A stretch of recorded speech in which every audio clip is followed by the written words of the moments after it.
going to conquer, and we're going to take some. Is that understood? Yes, sir. That's what we're going to do, sweetheart. We are going to go and get some. All right, people, on the ready line. Are you me? Yeah! Are you me? Yeah! Where are you?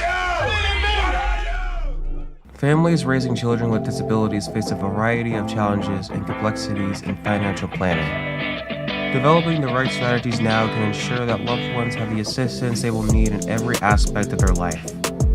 EP's annual financial planning issue offers practical advice and valuable resources to help overcome these challenges. To read more, sign up for free today at www.epmagazine.com. Oscar Mike Radio is a proud podcast partner of REITs Across America Radio, heard every Thursday at 11 a.m. and Sunday at 8 a.m. Eastern. They're also big supporters of the nonprofit I Got Your Six, Two Lives at Once. And with every wreath you sponsor through Oscar Mike Radio, $5 goes back to this great organization dedicated to making a difference in the lives of veterans, law enforcement, firefighters, and first responders battling PTSD. Two Lives at Once pairs these brave men and women together with dogs rescued from kill shelters. In this way, two lives are saved at the same time by saving each other. Donate now. Go to REITsAcrossAmerica.org/Oscar Mike Radio to help. That's REITsAcrossAmerica.org/Oscar Mike Radio.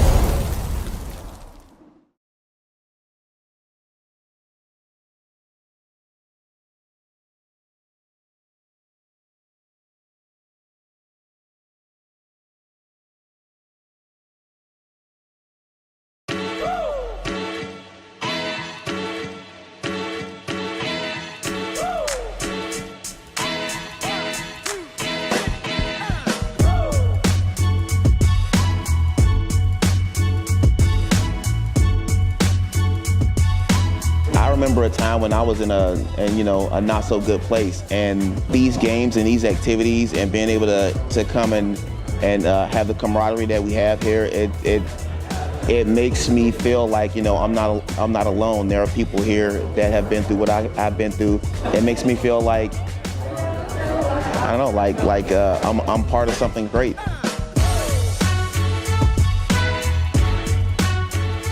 Just let yourself go. Give it a try.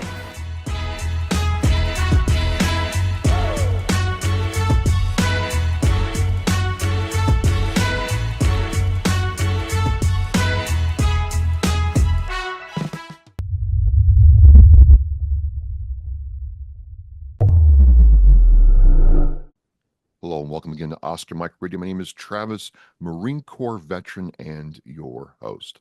Oscar Mike Radio is part of the Hubazoo Network. You can find out more on Hubazoo.com. I want to thank my sponsors, Joyce Asack of Asack Real Estate, Army National Guard veteran Mark Holmes of Reapers Detailing and Power Washing, and my supporters, Case and Exceptional Parent Magazine.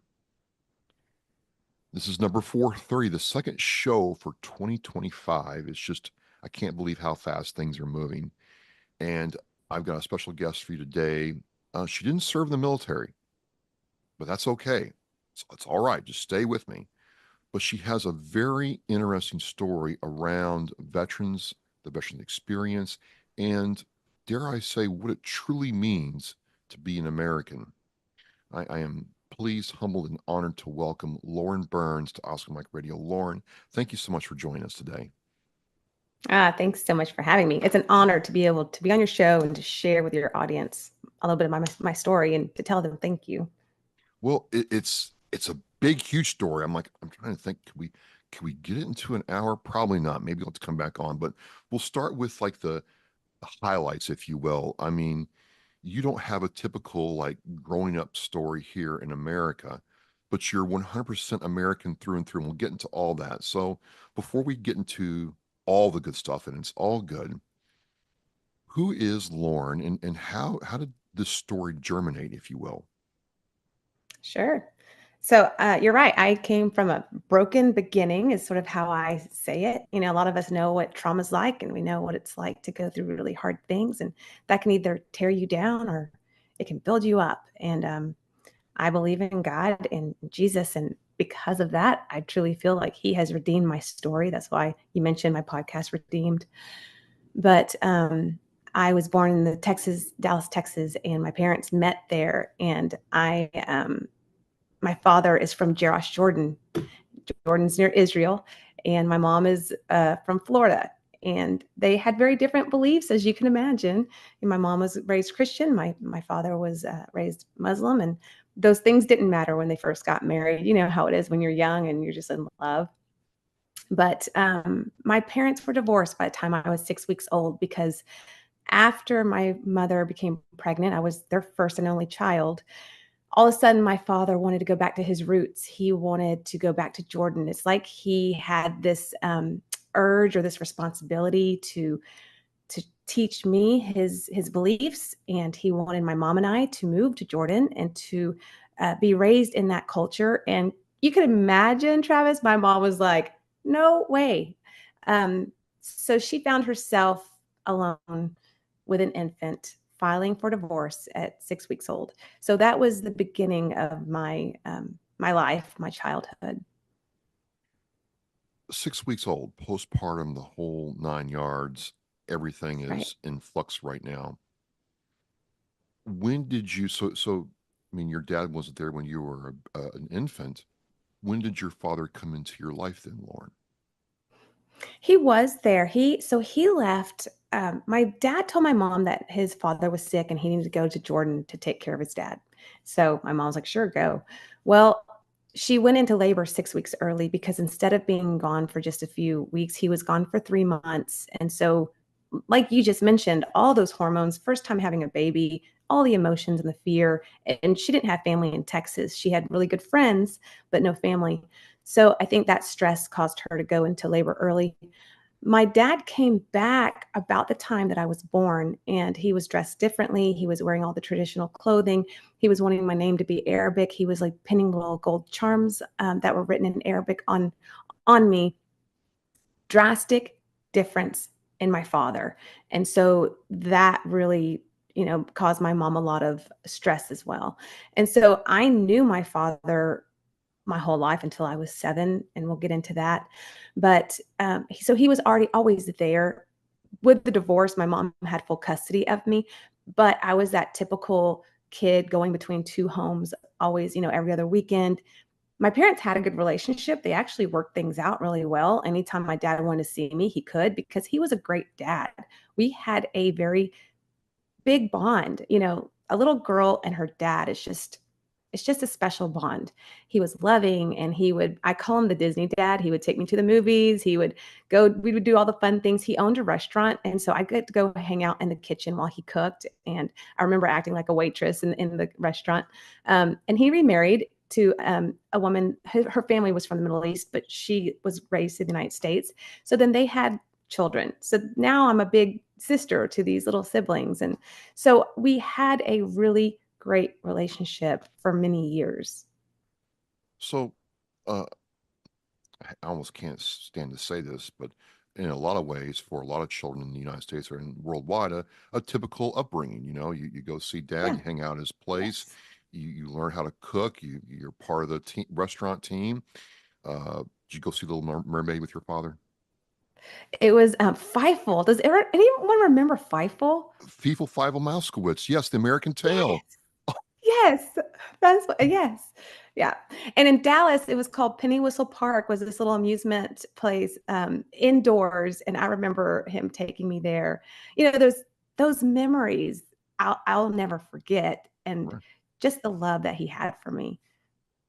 But over time, something changed because you're with him, you're with your mom, and then the big story was, all of a sudden you're gone. Mhm. And so go into that because this is where really the genesis of the rebirth of who you were became. Yeah. So at the age of 7, my father, he kidnapped me and he took me to Jordan. It was Halloween weekend, and he asked my mom if he could keep me one extra night to go trick-or-treating with my siblings, and I was so excited. I was gonna be a cheerleader that, weekend, my little costume 7-year-old, and I couldn't wait to go trick-or-treating with my siblings because, with my mom, it was just gonna be the 2 of us, so that may have been a little boring. So, my mom said yes, and she just said, "Make sure you get Lauren to school on Monday. I don't want her to miss school."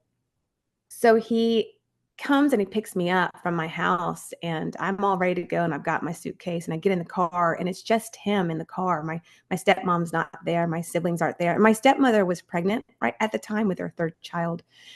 And so I was a little confused, and he was like, looks at me with excitement, and he's like, "Hey, I've got a surprise for you." And I'm like, "Yeah, we're gonna go trick or treating." And he was like, "Well, actually, we're going on a big trip. We're going to the airport. We're gonna get on a big plane."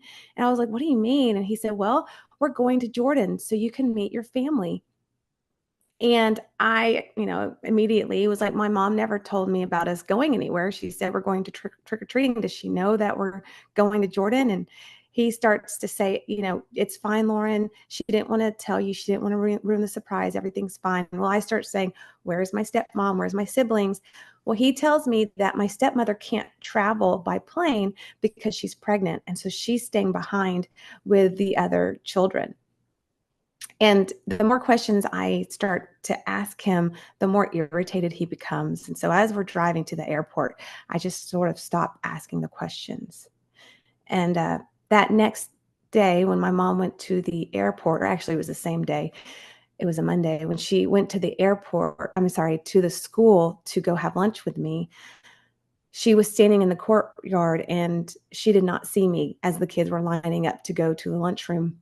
And the teacher goes over to her and says, "Kathy, Lauren never came to school today." And my mom was like, "What do you mean?" And the teacher said, "Well, her dad never dropped her off." Well, the last thing my mom said is, "Make sure Lauren gets to school." So of course she's sort of upset and mad. And she goes to a payphone because, back then there's no cell phones. So she calls um, the Royal Alia Airlines. Is the main headquarters in New York. Is the airlines that goes to Oman. And she dials the number and she begins to ask the lady on the phone, "Do you have a Lauren and Ollie on your flight going to Jordan?" Well, the lady said, "Ma'am, I can't give out that kind of information." And then my mom's voice changed and she said, "Please, I think my ex-husband has taken my daughter. Can you please help me?" So the lady put her on hold and came back on and said, "Yes, I have a Lauren and Ollie landing in Amman this evening." So that was the moment that my mom knew that he had taken me. So let's pivot on your experience. You're with your Mhm. father. You land in Jordan. You're not in Texas anymore. You're not in Kansas anymore. Right.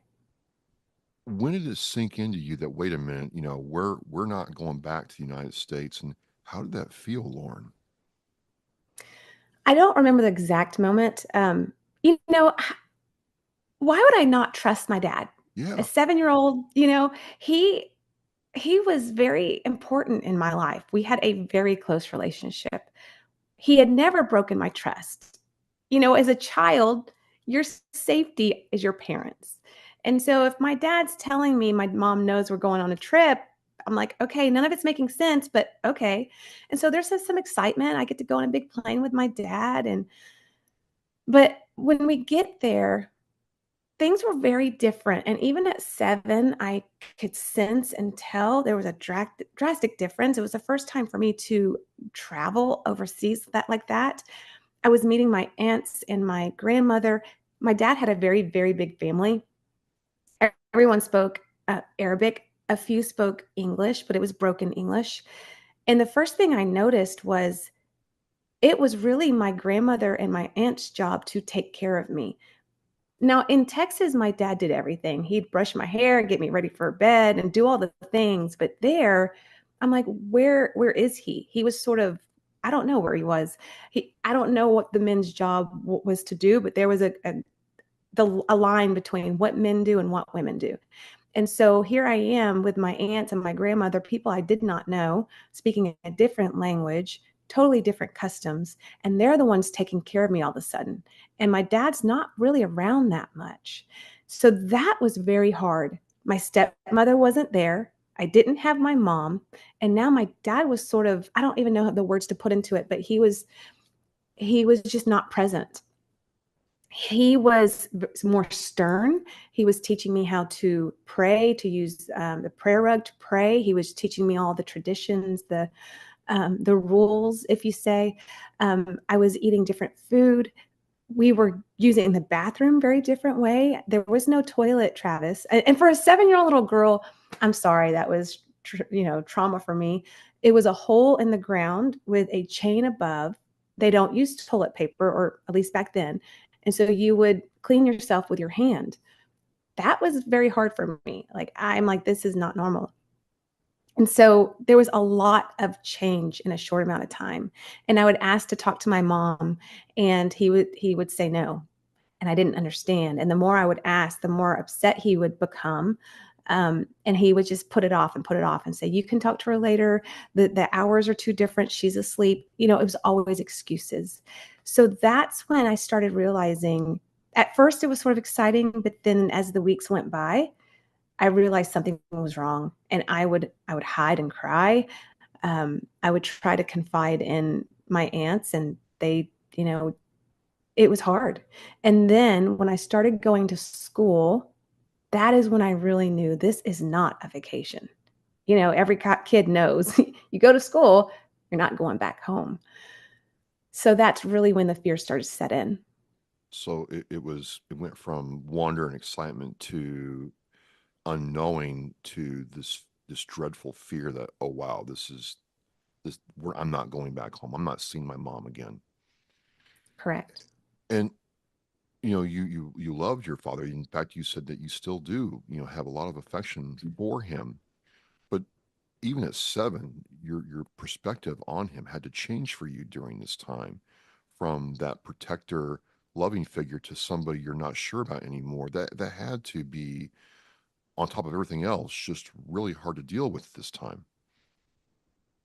It was very hard. And a lot of that came after my rescue as well. There was a lot of fear. How could this person that I trusted abandon me? I was abandoned in Jordan, really. I mean, yes, he was there, and maybe in his beliefs, he was doing all the right things, but leaving me with people, even though they're my family, that I do not know. I do not know the language. I do not know the customs. You're keeping my mother from me. I can't get on the phone. I'm not allowed to talk to her. When we finally spoke, and I have the cassette tape recordings, when this happened, Rick Lambert, it's Marina Lambert's dad. She's a country singer, songwriter. He was a police officer and private investigator and a very good friend of my mom, still a good friend today. He told my mom to put a recording device on the phone. So anytime she tried to call Jordan, anytime she called police or the State Department, they could go back and re-listen to these recordings to figure out maybe where I was. And I actually have a recording of the first time that I talked to my mom. Travis, it's hard to explain, and it was very hard to listen to the recording.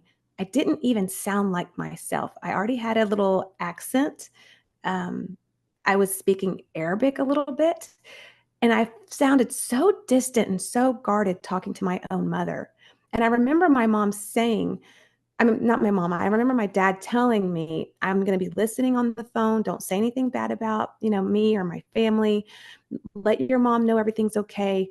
Let her know that you're happy here. And then he did the same thing talking to my mom. Don't badmouth me. Don't badmouth my family. Don't try to get any information from Lauren when you talk to her. And listening to the cassette recording, you can really hear the tension in my voice. It's not like a little girl excited to talk to their mom. So it's hard to listen to those recordings. And when I talk to the men that rescued me, they sort of talk about the brainwashing. And honestly, until I started sharing my story and interviewing the men that did my rescue mission, I never thought of it that way, as being brainwashed. It's hard for me to say it even now, but yeah, there's some brainwashing going on there, a lot of trauma that I never realized that was happening in my life. And then after the rescue, I had to live trying to heal from all of that. Well, as much as I would love to, go over every aspect of this, let's pivot on the rescue part, because Sure. I've heard you talk about it before, but I'm like, I really want to understand. You know, as I understand it, your mom got with Miranda Lambert's father, and he put the word out, and these veterans got together and figured out how they were going to do that, and they did it. And we can talk about that, but I would, again, I want to understand what it was like. You're in this strange place. You're already being assimilated into this new culture. You're being cut off from everything you've known. I want to dig into, what was it like? You're going about your day, and all of a sudden, these men grab you and take you away from all that. I mean, you got kidnapped once, Lauren, but in a Yeah. sense, maybe at the time you thought, not now, but at the time, it seems to me like, oh my God, I'm getting kidnapped again. What's going on? What was that like that day when you realize, oh wow, I'm being taken again? Well, and I want to correct one thing. Okay. Rick did not connect us with the men with CTU. Rick got my mom a court appointment at the Dallas County Courthouse with the grand jury. So he did that piece. Okay. And the man that my mom met that day, Al Zapata, he knows Everett Alvarez. Everett Alvarez connected my mom with the men of CTU. So those were sort of the steps. Totally God in every step, by the way. You'll have to listen to the whole story. But that was the sequencing of events of meeting Dave and Dawn and JD and Jim and all the people a part of my mission. But to answer your story, you're absolutely right. I haven't ever thought about that.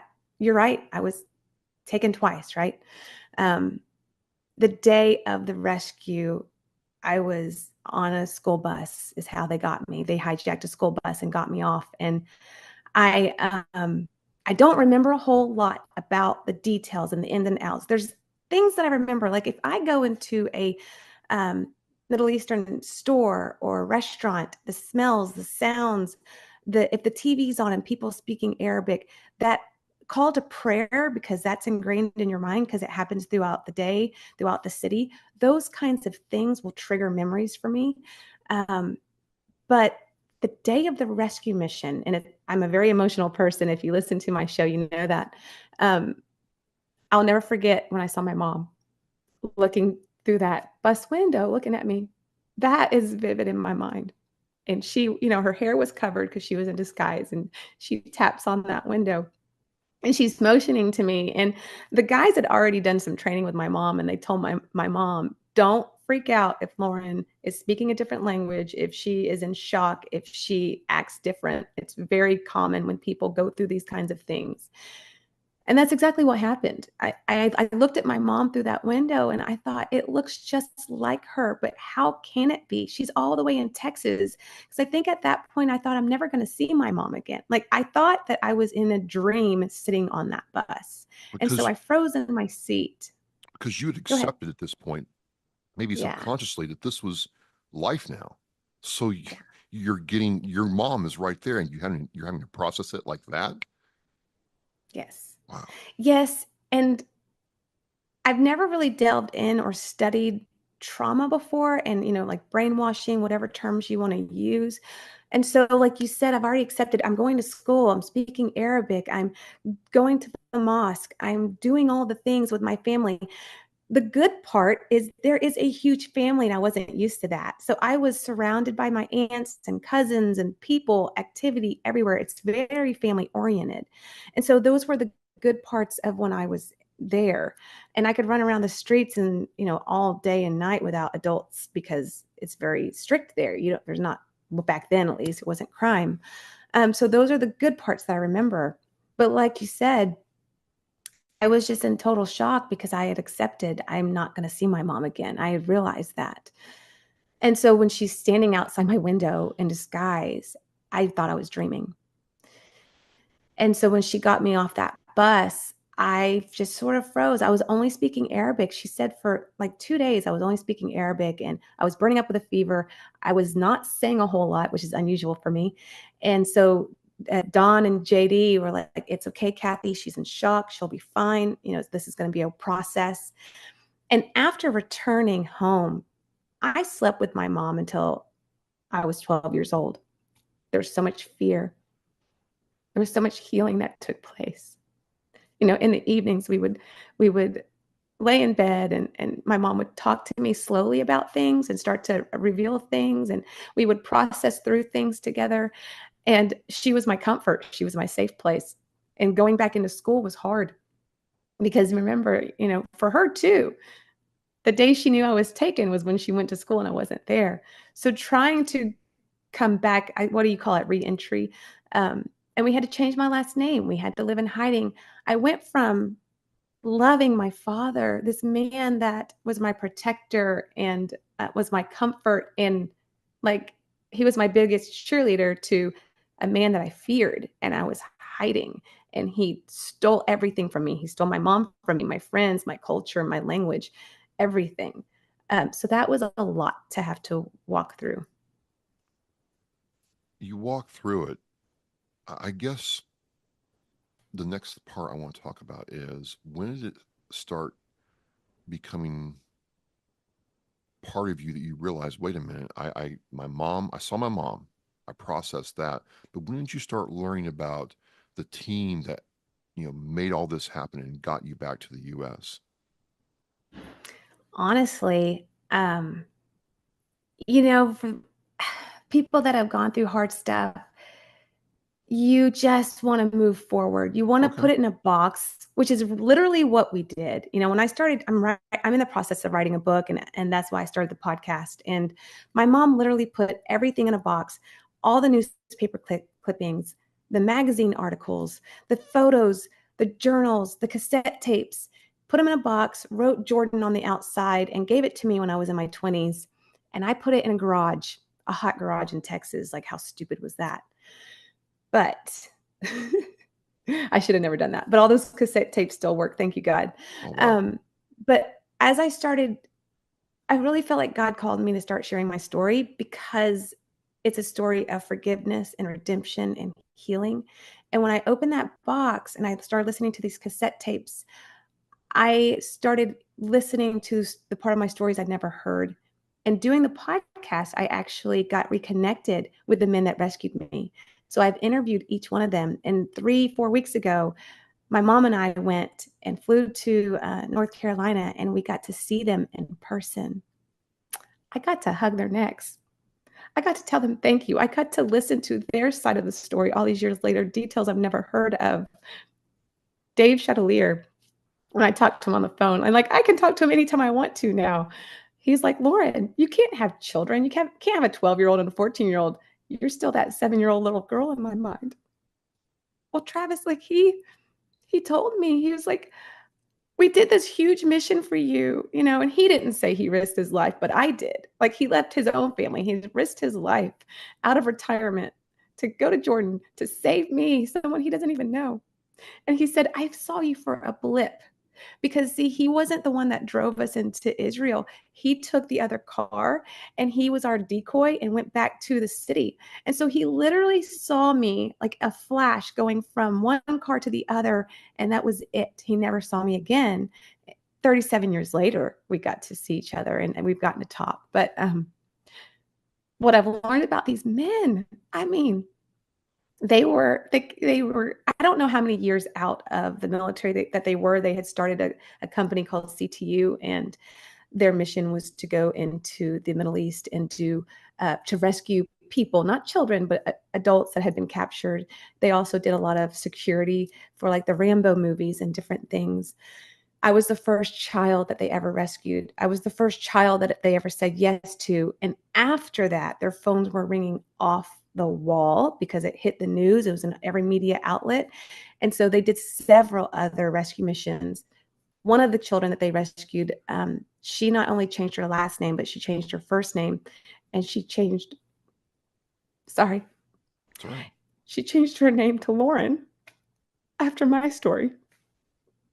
And I never knew that all these years later. And so I'm like, thank you, God, for opening the door for me to share my story, to honor these men and to honor you, and to see how it even impacted other people's lives that I never knew. Let's talk about your faith. From the very first moment I talked with you with David Wills Jr. on the Homefront Sit Rep podcast show, your faith was very central to every part of our conversation. And I get the sense from listening to your podcast that, your faith has done a lot more than you even talk about. Where did that come from, Lauren? How does your relationship with God change your life? It starts with my mom. Okay. When you hear the details of the whole story, nothing happened in my rescue before my mom, fasted and prayed, and seeing God move mightily. She didn't meet these men until she went and prayed, and everything started lining up. They couldn't find me in the streets of Jerash until JD prayed. They couldn't find my dad's house until my mom was in the floorboard of the car praying. So my faith started there. But coming out of Jordan, is really when my healing journey begins. My own personal story, sort of like you've talked about. I was mad at God for many years. I'm like, how can you be a good God? One, what does a good Yeah. father look like? Because I don't know, and when you hear worship music and you read the Bible, God is called Father. Well, I have a hard time with that word. And God had to show me I'm nothing like your earthly father, nothing like him. I am your heavenly father. I am good. I am loving. I am kind. And I want so much good for you. So I had to learn that. And two, I had to walk through the process of forgiving my dad. I was so angry and bitter into my middle school years and high school years. I was like, why did I have such a messed up childhood? Like I don't even have my own last name. Had to live in hiding. I moved, I think 14 times before I even was in high school. There was a movie made about my life. I'd rather just have a normal childhood. And so I was mad at God. Like, you could have prevented all of this. And so I had to go through those journeys of forgiving my own father. And once I was able to forgive, which took a very long time, um, that's when I felt like I was set free of anger and bitterness. And that's why I can share my story now, because I walked through all of that for a long time. So it's interesting. You're a mother yourself. Mhm. What's it like being a mom and watching your husband be a dad to your sons? It's amazing. And Yeah. I know this is going to air later, but we just celebrated Halloween. And I told you Halloween was the weekend that my dad took me. And Right. God has redeemed all of that. I mean, I get to go and take my children trick-or-treating on Halloween as a family. I get to watch my husband love on our children and be the protector and the provider. My boys have lived in the same house their whole life. They still have their parents that are married, which is a miracle of itself, right? Right. Their childhood is nothing like mine. And one of my biggest prayers growing up for many years, I always prayed over my husband that I would one day meet and that he would be a great father. And he is. And I prayed over my children because I wanted them to have what I didn't have. And they do. And so it's just a part of my redeeming journey. I'm like, okay, God, you've given me this family, even though mine was a hot mess. But you're getting to it sounds like because you were able to forgive and you have Yes. reprocessed and you are redeemed that God has said, okay, I'm going to give Yes. you the life that you want, that I prepared for you because you've been able to do this. And a lot of people miss that. And, I can tell you that personally, it's been hard to forgive at certain times. And it's something that I struggle with. So it's just really cool to hear about it. You meet Yeah, these it veterans. is a process. Yeah, It's a big process, right? And there's some things that I believe are lies. Forgiving does not mean forgetting, or we wouldn't be talking, right? right. Forgiving does not mean that the person's getting off the hook or what they did was okay, because it's not. Forgiving is for you. Because I think sometimes we want to hold on to that anger because we feel like it's hurting Yes. the other person. Well, I just shared on my episode last week, I faced my father person to person when I was 17, I think, and it was on Halloween weekend. And I didn't want to see him that day. And I kept telling him, no, I don't want to see you. And he showed up anyways. And he didn't even remember or realize that that was the weekend he took me. So all these years that I hated Halloween, it was such horrible memories for me, he didn't even remember. So me being angry at him wasn't doing anything because he didn't even remember, you know? So if you didn't let go of that anger towards him, it would have held power over you. Wow. Right. Mm-hmm. Wow. Exactly. You meet these veterans who are real life heroes, not only, to other Americans, but yourself. What do you think about the veteran experience now that you've met them and you've gotten to meet and talk with other veterans, Lauren? Amazing men and women that sacrifice everything. I mean, everything. They are giving up their families, their wives, and it's not just them, like their families have to accept them moving and being all over the place, being called up, risking their lives for other people. I don't know what that would be like as a family member of a child. Like think of the child, like Dave and JD and Don's kids are like, okay, you're gonna go and risk your life for this other kid. What about me? Um, I mean, it's selfless action and sacrifice and brave and a deep love of our country and wanting to honor our country. And all the men in my story are also Christians. They were also praying. There was moments in the interviews where they're like, God, Lauren, this was too big for us. All the knowledge and all of our experience, we still had to pray because we knew that God had to show up and be in control. Um, and those are the kind of men and women that I want to mentor my children. Those are the people I want my children to look up to because, man, what a sacrifice.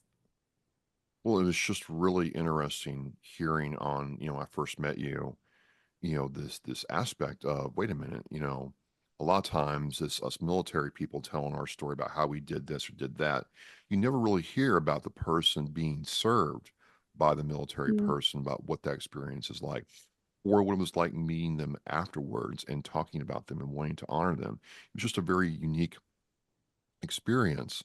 And through all this, your faith is intertwined and intertwined into all of this. mm. And then you decided to start the podcast and call it Redeemed. Now, where did that come from? Because I've listened to the podcast. I'll have the link in the Oscar Mike Radio Show post, ladies and gentlemen. You won't miss it, and you should subscribe to it. But still, seriously, it's called the Redeemed Podcast, and you talk about situations like yours. And look, I'll be honest with you. Sometimes I hear some of these, and it's like, oh, another Tony Robbins wannabe, tell me this or that. But you've lived it, Lauren. Like you've Yeah. actually lived what you're talking about. You've walked your talk. So I'm like, wait a minute, I gotta listen.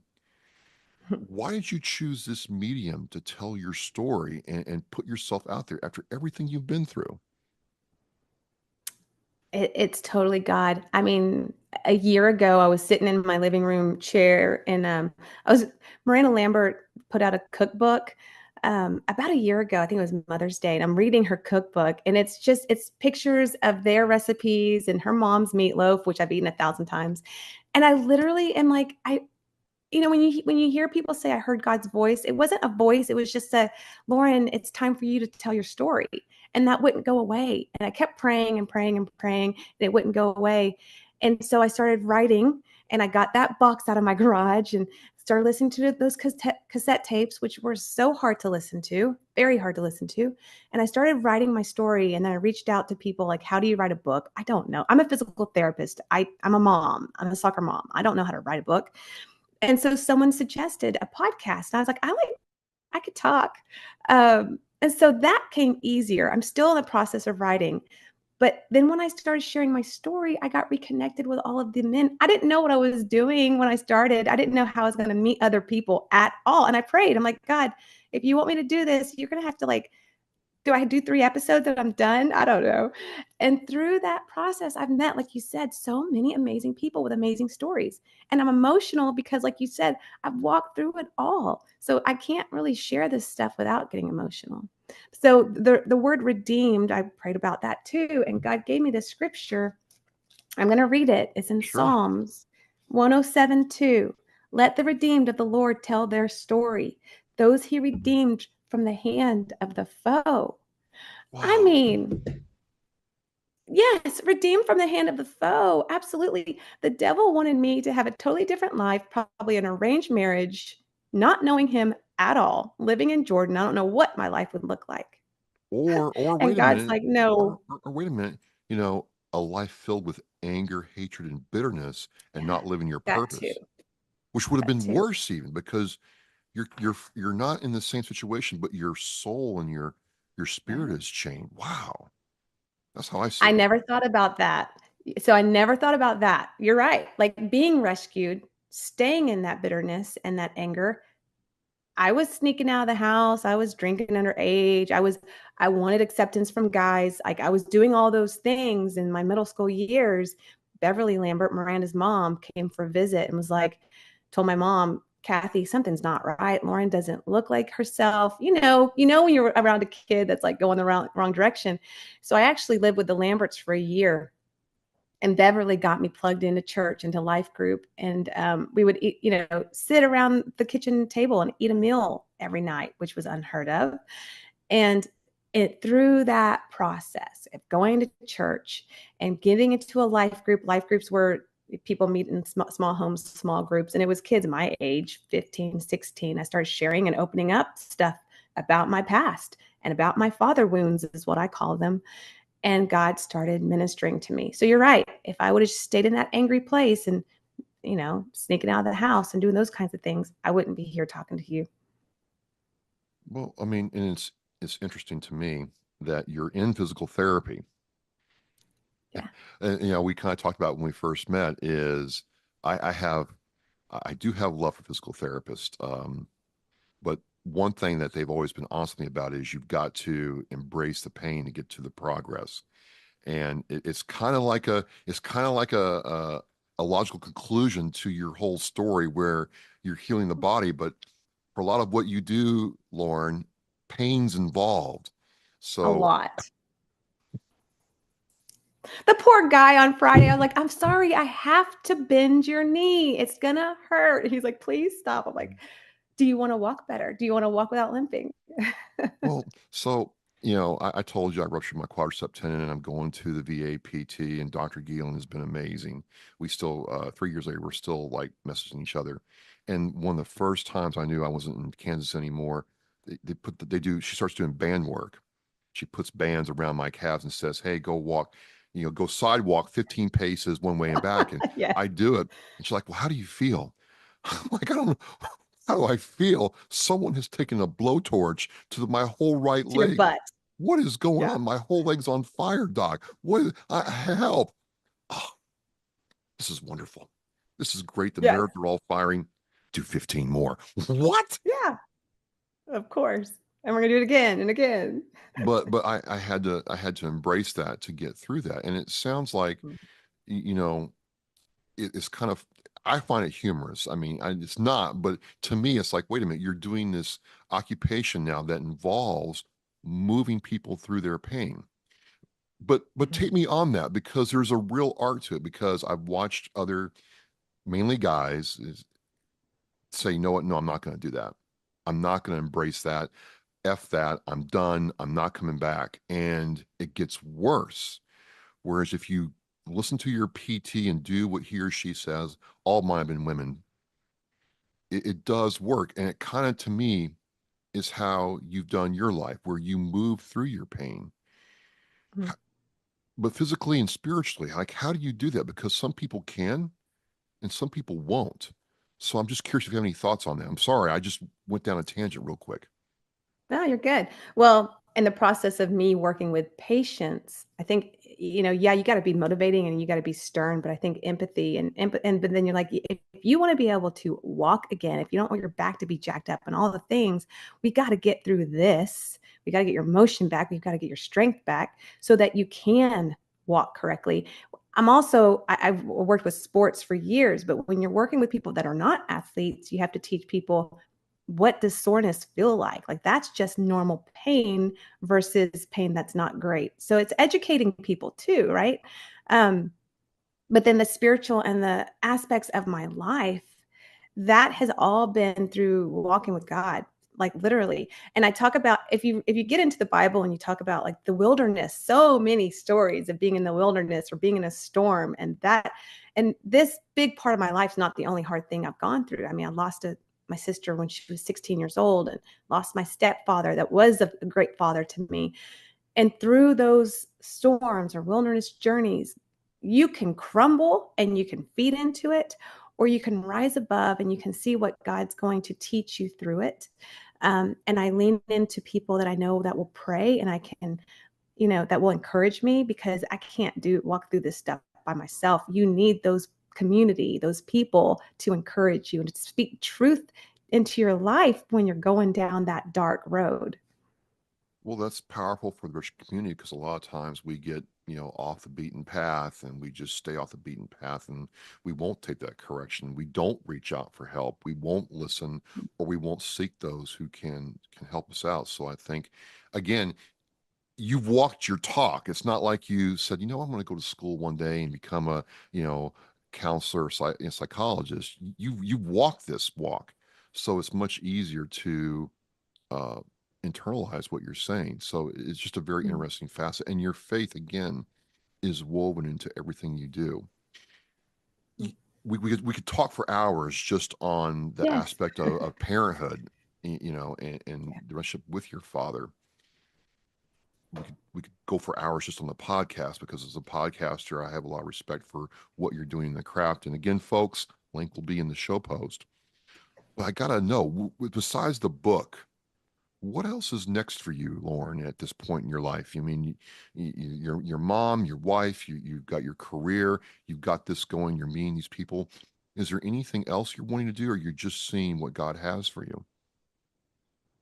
I am seeing what God has for me. And Travis, I could learn so much from you. It is a long journey. It is a lot to learn. I'm learning, learning, learning. My brain is full. And God continues to give me the time, because when I started, I'm like, God, I work full time. I work a full-time job. And then, yeah, the boys, and taking them to soccer and doing all the things. And I need to be present with my family. But God continues to give me the time and the people and the resources, and to learn how to do all of this.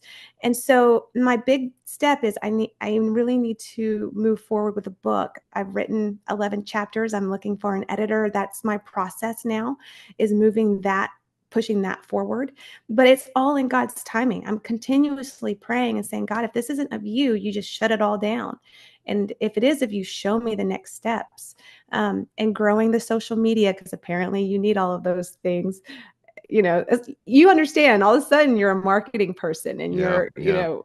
you're I just doing all the want to. I things. just want to create. Oh yeah, I got to market myself out there. It is a hard lesson to learn, but you got to do it. You got to do it. So these are all the things I'm learning, and this is the process. And I don't know what God's going to do with it. So we'll have to see what unfolds. Well, I just think, for me, how I would frame this podcast is the power of redemption. Um, Yeah. and again, I just see it as, you could be over in Jordan right now with a whole different life, or we could not be talking. You did this, and you went a different way in life, and never accepted what was out there. And I just think, for not just veterans, but people in general, um, Mm. because you can get very comfortable in pain.